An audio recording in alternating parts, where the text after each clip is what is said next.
Good morning. And look, it's Anzac Day, and I cannot post on Anzac Day without honouring the lives of those men who gave it up during the massive battle at Gallipoli. I cannot not honour the fact that these men selflessly took themselves halfway around the world to fight alongside the British Allies to try and push back on the unseen enemy, to ensure that we held on to our social construct, our ideals. We get to live the life that we're living today because of what they did. So for that, I am so grateful. And then on top of that, I can't help but draw some parallels around what that means in today's world. What does it actually mean to think to yourself, we're in a pandemic, we are in lockdown, and our battle lives with us having to watch Netflix, eat chocolate, drink wine, lots, hang out with our loved ones, keeping our loved ones safe.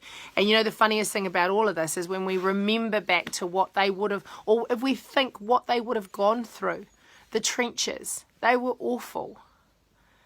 We're so lucky in Wellington that we have got the opportunity to get a glimpse of what it might have been like in Gallipoli, at Te Papa. And I remember going through there. The first time I went through it, I actually went through it with my niece, who was super scared of all the giants. And so basically I had to run through the entire piece. But the second time through, you know, reading the stories, thinking to myself, my God, how do they even cope? And that doesn't even constitute the lives that were lost. We remember the lives that lost. You know, nearly 8,000 soldiers were killed. It was around out 8,000, sorry. 26,000 between Australia and New Zealand were injured. You know, can you imagine what that must have been like? And here I am in pandemic land,